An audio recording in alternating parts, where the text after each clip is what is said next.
usually the ICP values that we are looking for is around 7 to 15. And those values are not very well studied, but it's just a rough estimate in order to have like a crude insight about what are we looking for. And the agreed cutoff value for the treatment initiation with regards to increased intracranial pressure would be 20 to 25. Now, one more thing, the gold standard for the intracranial pressure monitoring is at to this day known to be the invasive tools, which are the intraparenchymal or the intraventricular monitoring. However, both have complications because at the end of the day, they are invasive tools, and maybe not all the patient can tolerate going through those procedures in order to get their ICP monitored. And this is one thing. And the other thing is the availability of the expertise. You might not find pediatric neurosurgeons everywhere in order to do those maneuvers and to troubleshoot whatever complications that might arise from them. And again, hence why that we are talking today about the non-invasive tools that we can use. A quick causes for the things that might increase the ICP. So it's either something that can cause mass effect like tumors, hematomas, abscess, infarcts, or something that can increase the CSF production like choroid plexus tumors, or maybe decrease the CSF absorption like obstructive hydrocephalus, or inflammation that can be as a result from meningitis. Or maybe increase the blood flow to the brain related to increase, like there is a CF, AVM, arteriovenous malformation, maybe hyperemia, which is usually resulted from high CO2, and maybe venous sinus thrombosis that will increase the pressure as well, and maybe other reasons like idiopathic toxins, ischemic encephalopathy, or post bypass surgery. Some of the potential indications for ICP monitoring, of course, we all on a daily basis deal with neurosurgical patients. We know we've seen most of those. But again, for a quick recap, traumatic brain injury is one of the things that we need to always be able to monitor the ICP during the ICU stay for the patients. Intracranial hemorrhage, subarachnoid, cerebral edema for whatever reason, hydrocephalus, hepatic encephalopathy, cerebral ischemia. And yeah, those are the some. Talking about the non-invasive ICP monitoring tools that we currently have, I'll classify them according to the type of the tool. So if we first speak about neuroimaging, we all know about the CT and MRI, but not always they are very, very handy and logistically applicable to be done. And it's very hard to get a trend kind of monitoring from those because you won't be able to do multiple CTs or MRIs for your patients. So that's one thing. The other thing is ultrasound, which is the optic nerve sheath diameter that we can do in actually the ICU, and we can do bedside, and we can get trend curve for this monitoring tool, and we will specifically speak about it in a minute. The other thing is measuring or monitoring the metabolic changes that might happen, like the NIRS. We tend not to use it for some reason in our ICU. I think I'm not sure if we have the device itself or not, but it's just one of the things that we can use in order to get insight about the tissue oxygenation. The other thing is the jugular bulb oxygen saturation. Just to be clear, it is not non-invasive tool that we can use, but it's not neuro-invasive. That's why I put it here, because by non-invasive, I just meant that we're not going to neuro-invasive tools like the EVDs or the intraventricular devices or the interparenchymal probes that we can use invasively. So that's why I just put the jugular bulb oxygen saturation under the non-invasive, while it's not 100% non-invasive, but it's not neuro-invasive as well. We'll speak about the jugular bulb oxygen saturation in a minute as well. We'll give the algorithm for the interpretation and the management steps according to the data that we can get out of this tool.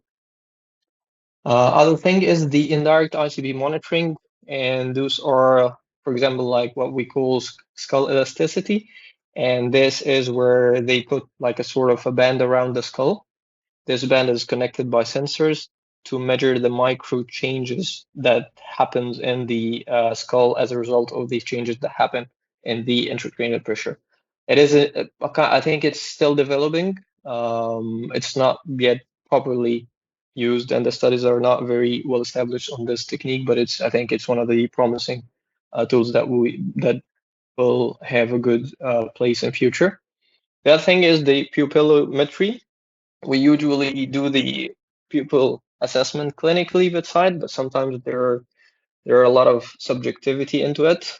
So there is a device that uses the infrared beams to assess the pupil size and give you more objective data about the pupillary changes, and hence you can get more insights about the intracranial pressure. The last thing is the tympanic membrane displacement, which is actually the movement that occurs in the tympanic membrane in correlation to the changes that happen in the ICP. And that happens through, if you look at the anatomy of the inner ear, you have the cochlear aqueduct, which is basically a bony channel that connects the subarachnoid space with the inner ear, and it has CSF in this channel.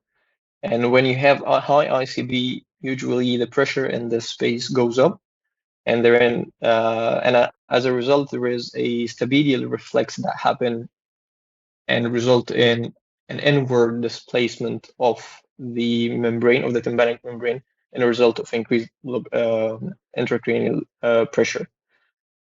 So the way you would assess this by putting a certain probe into the external ear that connects somehow with the tympanic membrane and assesses the movement that results, and then gives you a number according to this. Again, this is still a novel technique that is under research and studies, but again, it gives us a promising tool for even more non-invasive tools that we can use with our patients to deliver proper management. And then neurophysiology, obviously EEG and cerebral blood flow assessment through the transcranial Doppler. Talking about the jugular bulb oxygen saturation, we all know when to use them.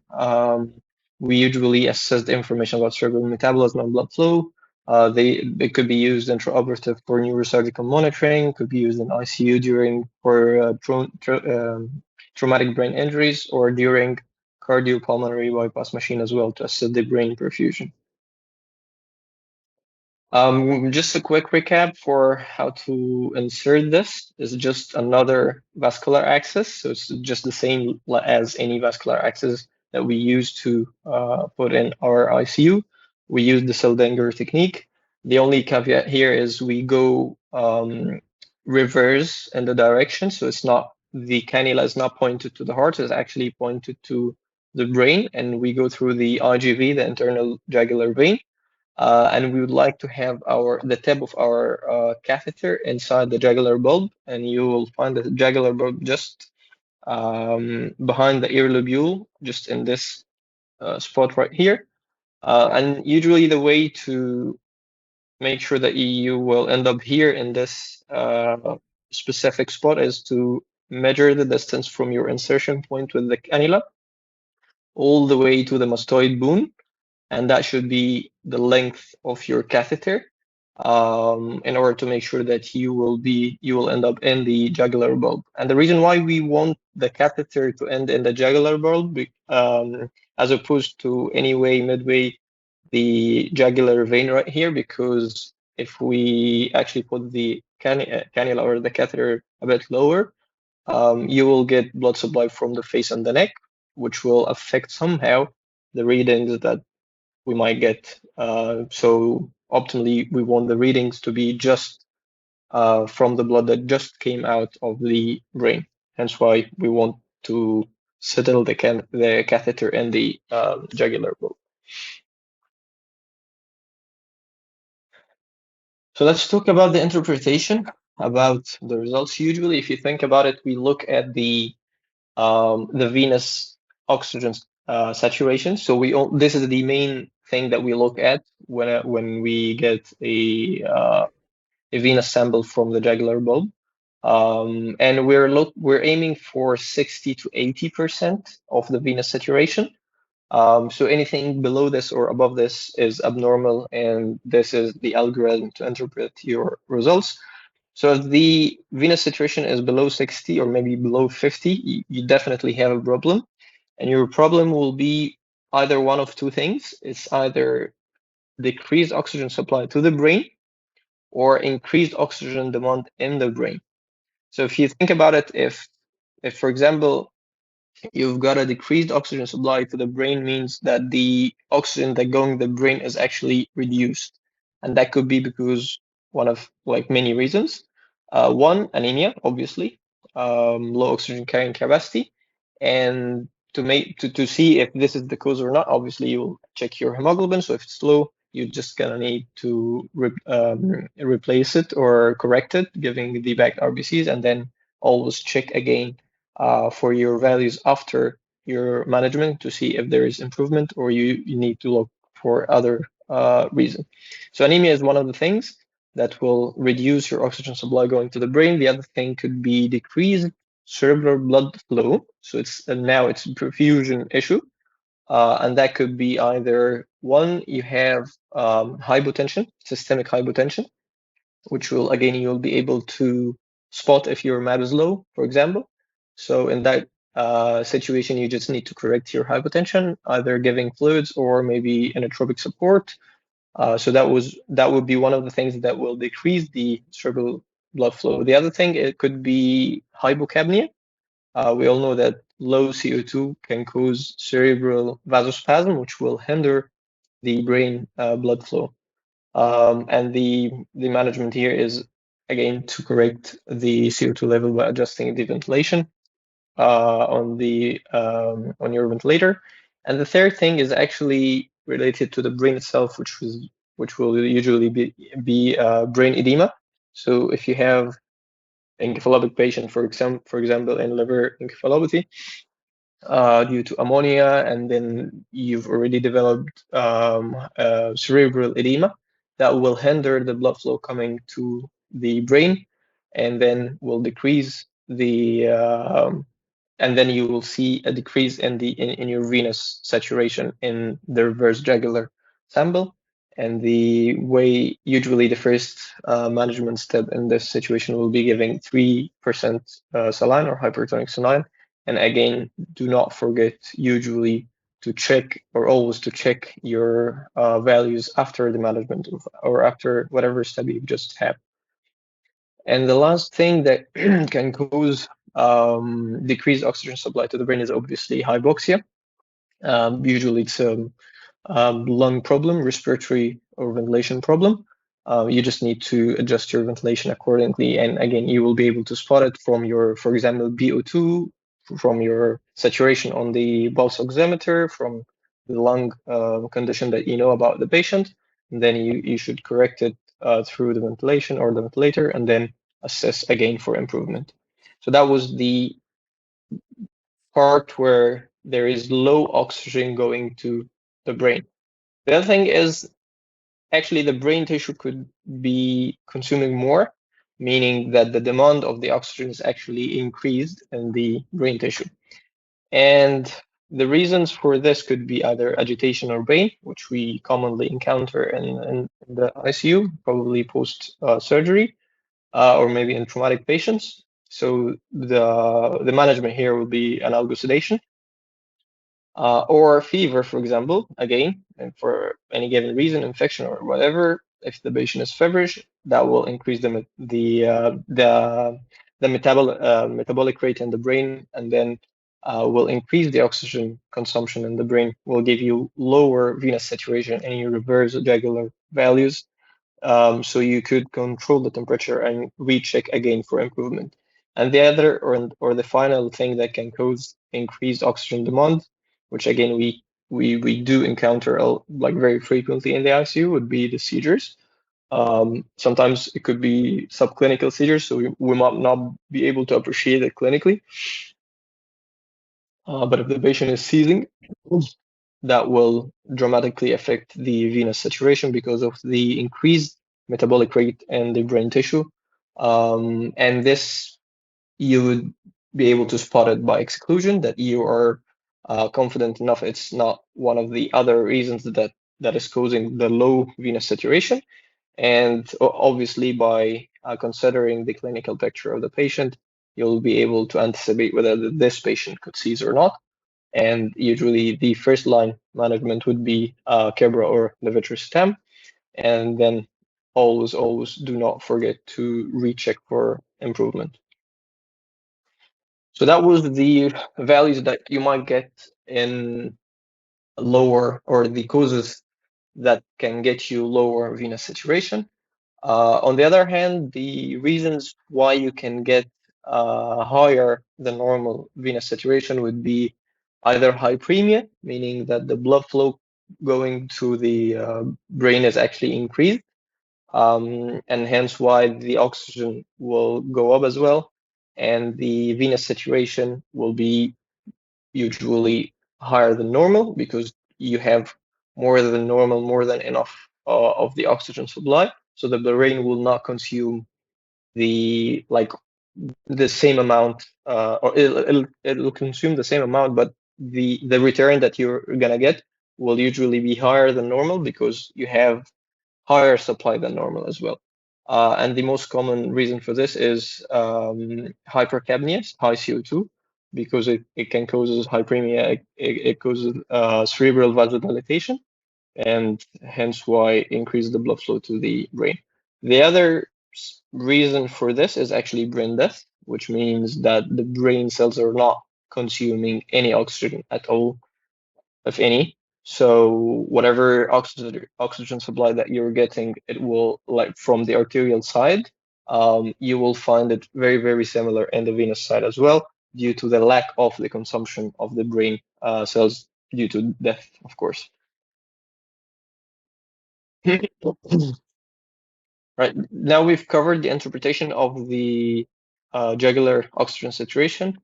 If anyone has anything to ask or add, please let me know before proceeding.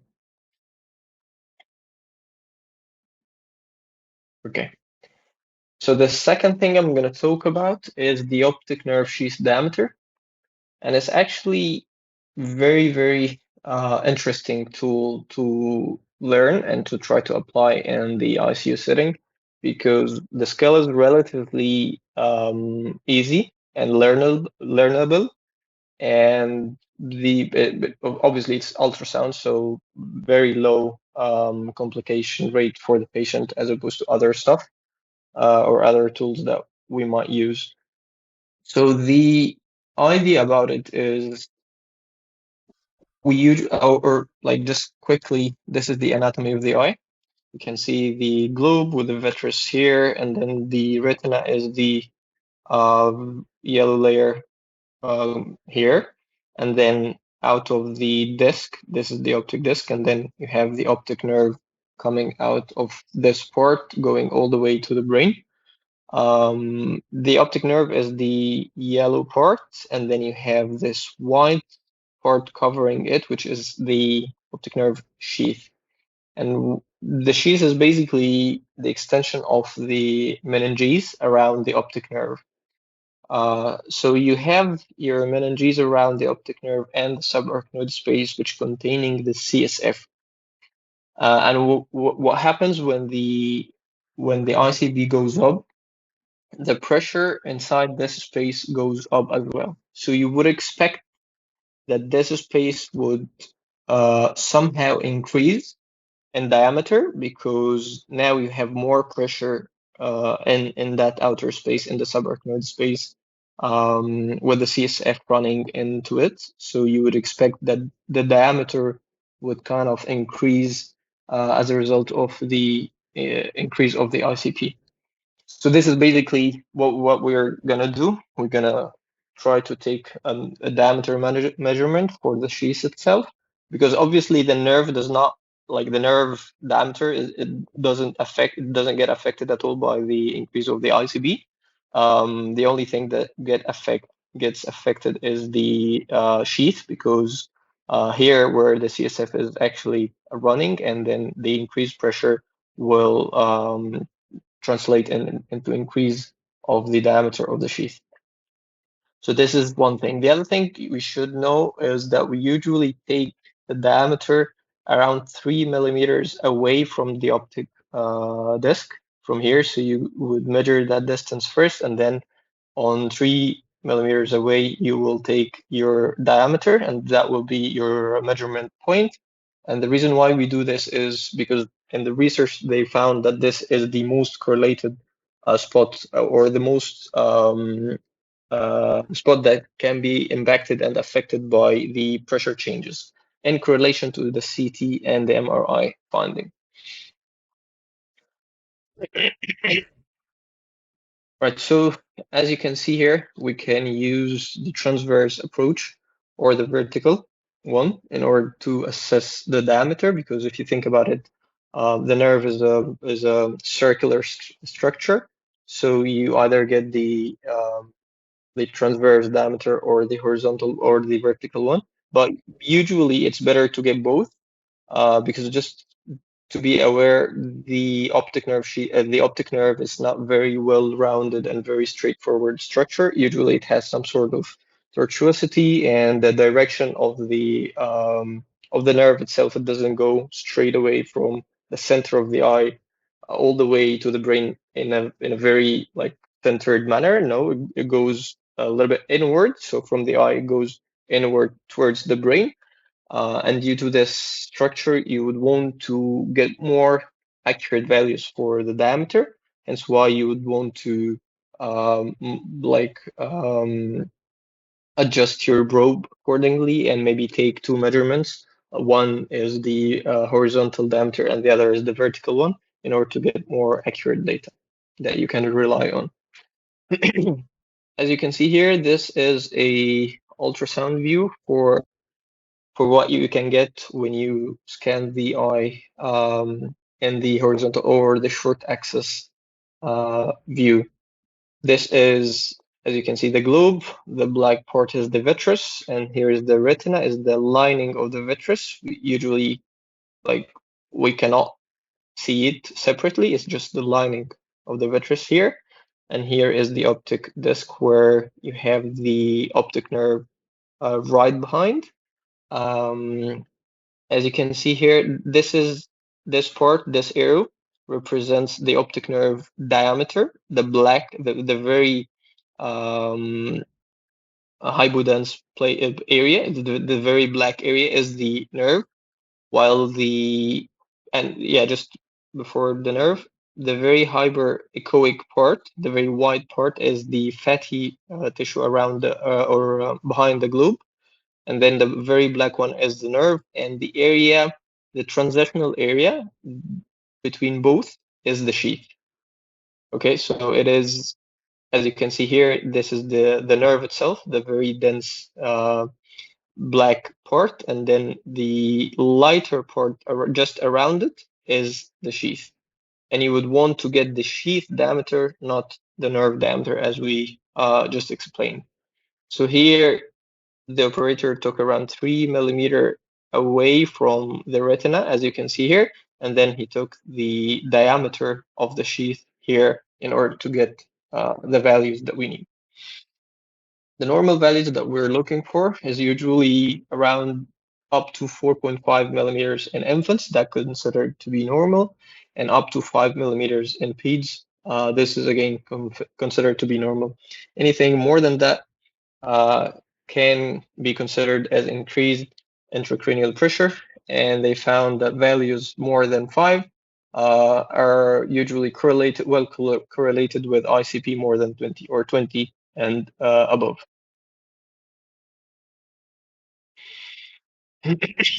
Another picture, which is more clear, as you can see. Again, the vitreous, the globe, the black part is the vitreous. The retina is the lining of the vitreous here.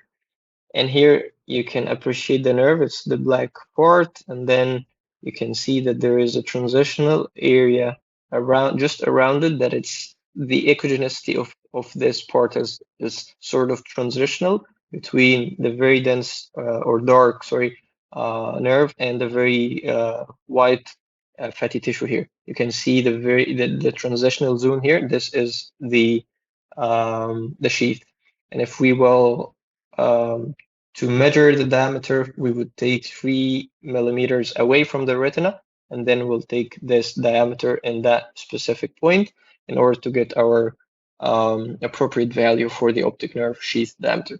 There is another very significant finding in this scan, actually, is we can see that there is a raised optic nerve, optic disc here. This is the optic disc, and you can appreciate how high it is compared to the adjacent parts of the retina, which is a papilledema. This is a papilledema that you can spot with the ultrasound. And basically, this is what the ophthalmologists can see with the ophthalmoscope, the direct one. But here, with ultrasound, we can look at it and we can spot it. As you can see from, like, when they do the direct ophthalmoscope, they assess the disc from in front. So they assess it. They look at it from front and assess how bulging, or whether it's bulged or not. While on the ultrasound, I feel it's easier to spot, because now we're actually assessing the disc from the side rather than the front. So you would be able to appreciate any slight raise in the disc as opposed to it while you're just looking at it from the front. Usually, papilledema is a later sign, or yeah, it's usually later to develop as opposed to the increase that could happen in the optic nerve sheath diameter. We all know that papilledema is a sure sign for increased ICB, especially if it's bilateral, of course. While you can spot the increase or monitor the ICB before the development of the papilledema if you're able to assess the optic nerve sheath diameter, because it will increase or will change in correlation or in relation to the ICB changes earlier than the optic disc bulge that will result from this hypotension or increased pressure. That was the optic nerve sheath diameter. So to conclude, non-invasive ICP monitoring can provide very quick and valuable information that we can use very frequently in the ICU settings. And usually we're looking for trends rather than just absolute values as anything else. But again, because they are non-invasive with less complication rates, and the skill set is not that much hard, so we can actually easier get more trends with those kind of values. And of course, earlier detection equals better management and better results. And usually remember to use a combination of methods to get more holistic insight and data for the patient, rather than just focusing on one or single tool that you rely on in order to get better insight about the patient, and hence delivering a better management for the patient as well. All right, that was it. Hope you enjoyed it so far, and please, if you have any questions, I'm here. And here are the resources. I'm gonna put it on the group. Thank you so much, everyone, for attending. Have a nice day.